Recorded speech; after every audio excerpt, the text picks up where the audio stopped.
240 सांसदों वाली बीजेपी और आज उसकी बैटरी कितनी कम हो गई है आपको समझ में आएगा। नरेंद्र मोदी जी पहली बार ऐसा महसूस कर रहे हैं कि भाजपा के खुद के सांसद 20 सांसद वो वोटिंग के लिए नहीं पहुंचे, जबकि बीजेपी ने व्हिप जारी किया था। व्हिप जारी करने का मतलब यह है कि एक एक सांसद को पहुंचना होता है और एक एक सांसद पार्टी की लाइन के हिसाब से वोट करता है। लेकिन भाजपा के 20 सांसदों ने वोट नहीं किया और भाजपा 2/3 बहुमत तो छोड़ दीजिए, जरूरी बहुमत से भी बहुत पीछे रह गई। आज संसद के अंदर यह हुआ है। वन नेशन वन इलेक्शन जो मोदी जी अपना ड्रीम प्रोजेक्ट लेकर के चल रहे हैं, उनका बहुत बड़ा सपना लेकर के चल रहे हैं और उस सपने के पीछे क्या नियत है क्या नहीं है सब जानते हैं। उस बिल को आज सरकार ने संसद के अंदर पेश कर दिया, लेकिन मैं आपको आंकड़ों के जरिए, भूमिका नहीं आंकड़ों के जरिए मैं आपको दिखाता हूं किस तरीके से सरकार जो है वो इस पर बैकफुट पर आ गई और आखिरकार ये वन नेशन वन इलेक्शन का बिल सरकार को जेपीसी के पास भेजना पड़ा। अमित शाह भी खड़े हुए, क्या बोले अमित शाह आगे आपको बताता हूं, लेकिन सबसे पहले आपकी स्क्रीन पर आंकड़े हैं। आपकी स्क्रीन पर आप आंकड़े देखिए। वन नेशन वन इलेक्शन, इसको लेकर के आज वन नेशन वन इलेक्शन के पक्ष में वोट पड़े 269 वोट यानी 269 वोट और अगेंस्ट में वोट पड़ते हैं 198 वोट कि हम वन नेशन वन इलेक्शन नहीं चाहते हैं। यानी इंडिया गठबंधन उसके 198 सांसदों ने इसके खिलाफ वोट किया और भाजपा के एनडीए के 269 सांसदों ने इसके पक्ष में वोट किया। दो बातें यहां पर सुनिए, फिर उसके बाद में मैं आपको बताऊंगा 20 सांसद बीजेपी उनको अपना नोटिस भेजने के बारे में विचार कर रही है। सबसे पहले दो बड़ी बातें आज जो हुई संसद के अंदर। पहले यह हुआ कि जब इस बिल को लोकसभा के अंदर रखा गया तो ओम बिरला जी उन्होंने कहा कि आप इस बिल के पक्ष में है या नहीं है, ध्वनि मत से इसको पास करवाने की कोशिश की। कायदे से इतने महत्वपूर्ण बिल को, यह संविधान का 129वां संशोधन है और आज 17वां दिन था और आज 17वें दिन पर जब इसको टेबल किया गया, रखा गया इसको, तो इसको जब रखा गया तो ध्वनि मत से पास करवाने की कोशिश की गई। ध्वनि मत का मतलब यह होता है जो इसके पक्ष में हां बोले या इसके पक्ष में है वो हां बोले तो वो हां कह देते हैं, जो इसके खिलाफ में है वो ना बोले। तो हां और ना बोलने में कोई बहुत ज्यादा अंतर पता नहीं चलता है। पहले यही हुआ, लेकिन उसके बाद में विपक्षी सांसदों ने इसका विरोध किया। विपक्षी सांसदों ने कहा कि इतने बड़े बिल को आप ध्वनि मत से पास मत कराइए। याद होगा आपको किसान कानून जो लाए गए थे उनको भी ध्वनि मत से ही सरकार ने पास कराया था, बाद में खैर उनको वापसी लेना पड़ा। फिर सरकार ने इस पर वोटिंग, लोकसभा स्पीकर ने इसके लिए इलेक्ट्रॉनिक वोटिंग की व्यवस्था दी कि आप आइए और वोट डालिए। वोट डाले गए और वोट जब डाले गए तो भाजपा के पास में जो जरूरी इस वक्त में आंकड़ा है सरकार चलाने के लिए 272 का आंकड़ा, उससे ज्यादा यानी 293 आज कुल सांसदों का समर्थन उसके पास में है। लेकिन आप हैरान रहेंगे 293 सांसद भी आज भाजपा की तरफ नहीं गए, या ये यूं कहें कि वन नेशन वन इलेक्शन की तरफ नहीं गए। आंकड़े आपकी स्क्रीन पर हैं। भाजपा यानी एनडीए इस वक्त में 293 सांसदों के समर्थन से सरकार चला रहा है, लेकिन आज केवल 269 सांसदों ने ही वन नेशन वन इलेक्शन के समर्थन में वोट डाला। यानी करीब 24 सांसद ऐसे थे जिन्होंने वोट ही नहीं डाला, और जबकि हर तरफ से व्हिप जारी किया गया था। इंडिया गठबंधन ने अपनी तमाम पार्टियों ने व्हिप जारी किया था कि आपको हर हाल में आज संसद में पहुंचना ही पहुंचना है और पहुंच करके पार्टी की लाइन के हिसाब से, पार्टी अगर विरोध कर रही है तो विरोध में वोट डालना है, पार्टी अगर समर्थन कर रही तो समर्थन में वोट डालना है। तो 24 सांसद ऐसे थे जिन्होंने वोट ही नहीं डाला, यानी 293 आज जो भाजपा के पास में सांसद हैं उसमें से 24 सांसद कम। यह अपने आप में बहुत बड़ी बात है। अब आपकी स्क्रीन पर देखिए, न्यूज 24 की खबर है, 20 सांसद गैर हाजिर सांसदों को नोटिस जारी करेगी बीजेपी। करीब 20 सांसद आज सदन में गैर हाजिर रहे थे जब वन नेशन वन इलेक्शन से जुड़ा बिल इंट्रोड्यूस हुआ, उसके लिए वोटिंग हुई थी। गैर हाजिर रहने वाले सांसदों को नोटिस जारी करेगी बीजेपी। करीब 20 सांसद गैर हाजिर थे। कायदेशीर संख्या तो 24 की है। अब बीजेपी इसमें से अपने 20 समझ रही है। हो सकता है कि 4 सांसद किसी अन्य पार्टियों के होंगे जो नरेंद्र मोदी को, एनडीए को समर्थन दे रही है। लेकिन जरा आप सोचिए कि ये पहली बार ऐसा हो रहा है कि नरेंद्र मोदी का एक जो आप खौफ कहिए उसको, इकबाल कहिए उसको, या नरेंद्र मोदी का जो सरकार चलाने का तरीका है वो इतना ढीला, इतना ढुलमुल हो गया है कि उनके खुद के 20 सांसद, ये कल्पना से परे की बात है एक तरह से, 20 सांसद भाजपा के वो उनके लिए वोट डालने के लिए नहीं पहुंचे। ये कितनी शर्मनाक बात है बीजेपी के लिए, नरेंद्र मोदी के लिए। मतलब ये कहा जाता है कि 10-20 सांसद तो विपक्ष के उनके लिए वोट डालने के लिए आ जाएंगे, लेकिन ये पहली बार ऐसा हो रहा है 2024 के लोकसभा चुनाव के बाद में कि 20 सांसद भाजपा के नहीं पहुंचे और भाजपा के 20 सांसदों के खिलाफ अब पार्टी जो नोटिस जारी करने की बात सोच रही है। अब मैं तीसरी बात पर आता हूं। तीसरी बात वो ये और वो समझने वाली बात है कि चलिए ये जो 20 या 24 जो सांसद हैं जो आज नहीं आए या बीजेपी ने उनको नहीं बुलाया, जो भी नीति थी, रणनीति थी, जो भी आप कहिए, लेकिन अगर कल को बीजेपी चाहेगी और बीजेपी अगर डंडा चलाएगी तो वो 20 को भी आना पड़ेगा, 24 को भी आना पड़ेगा, क्योंकि वो सरकार का हिस्सा है, वो भाग नहीं सकते हैं।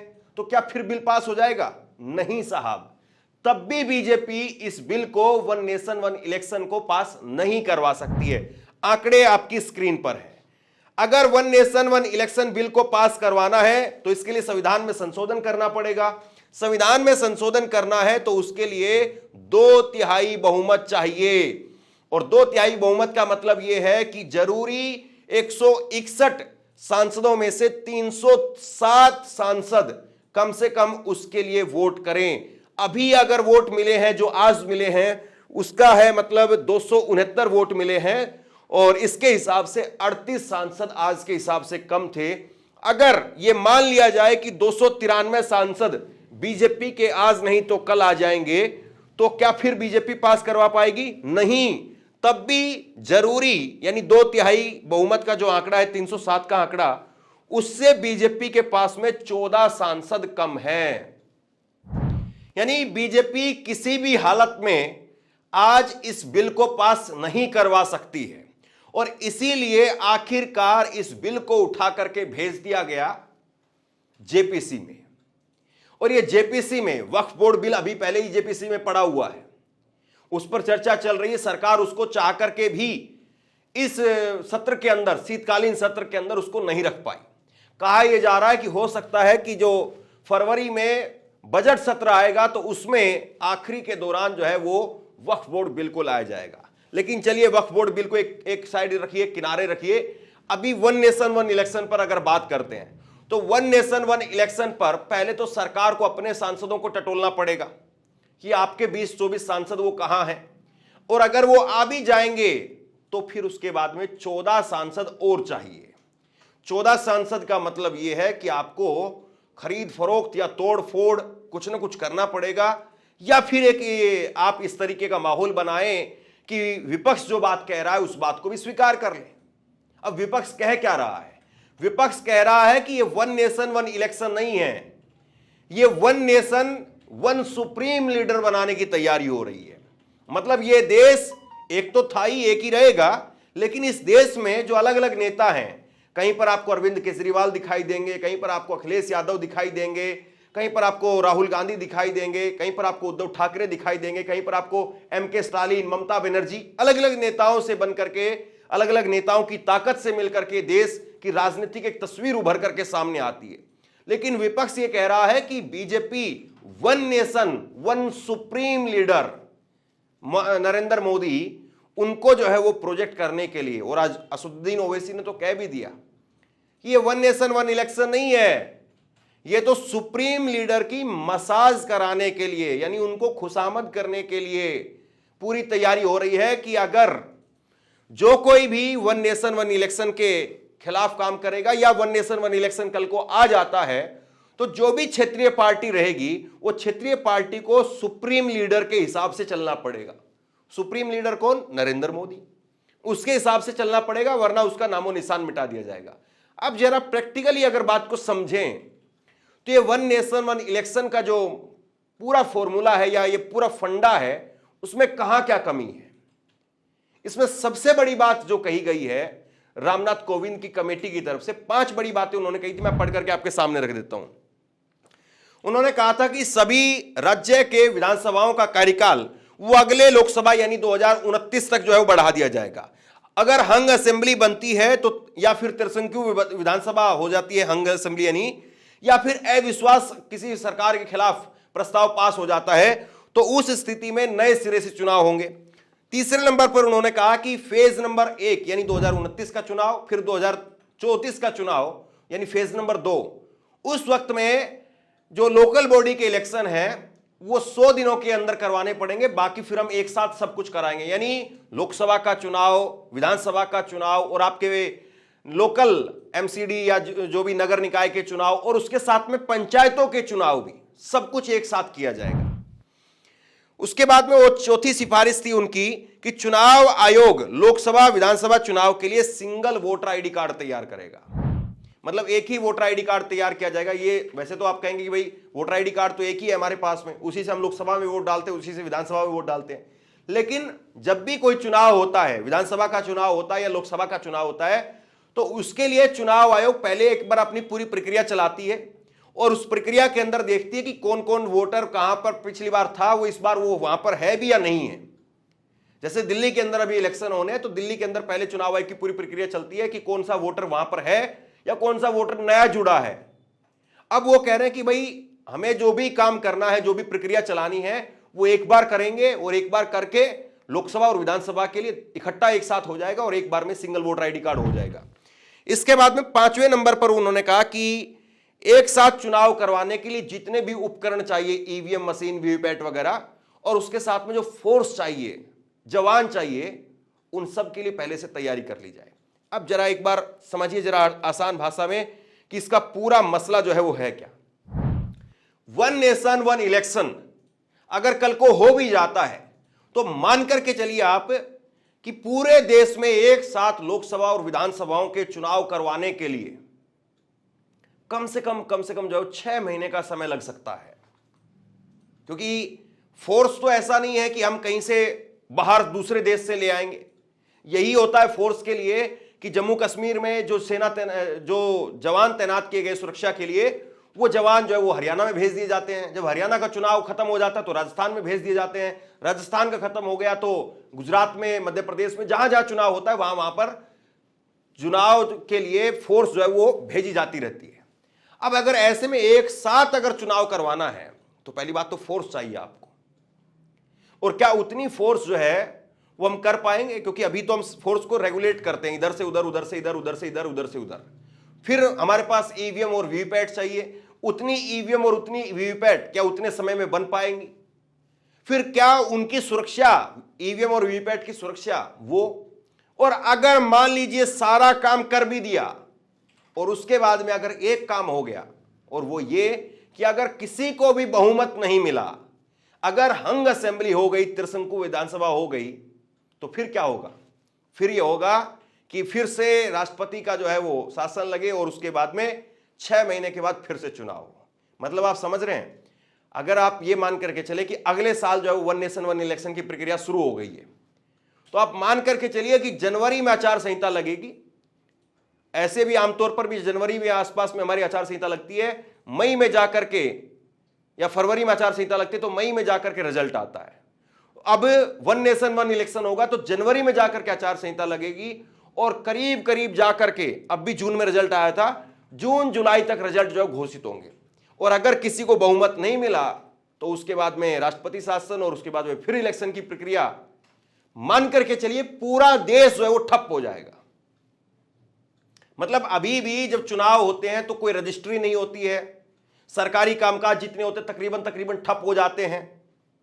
अब ऐसे में अगर पूरे देश में एक साथ होने लगे तो फिर इसका कितना बड़ा असर जो देश के ऊपर पड़ेगा। मतलब कि जैसे हम अपने शरीर में भी अगर कोई ऑपरेशन करवाना होता है तो डॉक्टर बोलते हैं कि भाई पहले दाएं पैर के घुटने का ऑपरेशन करवा लीजिए, वो सक्सेसफुल हो जाएगा, फिर बाएं का कर देंगे, वरना अगर दोनों एक साथ कर देंगे तो हो सकता है कि आपको चलने में दिक्कत आए। या आंखों के लिए बोलता है कि चलिए पहले एक बार इस आंख में लेंस लगवा लीजिए, ये ठीक कामयाब हो जाएगी तो फिर इसका कर देंगे। तो ऐसे ही जो है वो डॉक्टर भी रिकमेंड नहीं करते कि चलो भाई एक आदमी के अंदर दिक्कत है, आंखों में भी दिक्कत है, घुटने में भी दिक्कत है, उसके किडनी में भी दिक्कत है, उसके हार्ट में भी दिक्कत है, तो सारे शरीर को खोल करके एक बार और उसका ऑपरेशन कर दो। तो ये कुल मिलाकर के कुछ इस तरीके का सरकार का जो है वो फरमान है। ऐसा नहीं है पहले कभी नहीं हुआ, पहले भी 1952 में, 1957 में और उसके बाद में 62, 67 में एक साथ चुनाव हुए हैं। लेकिन उसके बाद में 68 और 69 के अंदर, 1968 और 1969 में कुछ राज्यों की विधानसभाओं को भंग कर दिया गया और उसके बाद में 1970 के अंदर लोकसभा को भी भंग करना पड़ा और उसके बाद में चुनाव फिर अलग अलग होते चले गए। पहले देश के अंदर कितने लोग थे, किस तरह की टेक्नोलॉजी थी, या उस वक्त में हमारे सामने इतने जो वो विकल्प भी नहीं थे कि हम अपने देश पर फोकस करें, देश को आगे बढ़ाएं। क्योंकि जब आपका घर ही टूटा फूटा पड़ा है तो जाहिर सी बात है पहले आप घर को बनाएंगे, उसमें रंग रोगन और वो सारी चीजें बाद में होती हैं। तो कुल मिलाकर के ये वन नेशन वन इलेक्शन का जो मामला है वो अब जेपीसी में चला गया है। सरकार के पास में जो बहुमत था, सरकार उसको भी साबित नहीं कर पाई। अब नरेंद्र मोदी पूछेंगे 20 सांसद कौन है और आखिरकार ये नौबत क्यों आ गई, बड़ा सवाल ये है। आप क्या सोचते हैं नीचे कमेंट बॉक्स में लिख करके जरूर बताइए। इस वीडियो को शेयर कीजिए और इसी तरह की तमाम खबरों के लिए ऑनलाइन न्यूज इंडिया को सब्सक्राइब कीजिए। आपका बहुत बहुत धन्यवाद।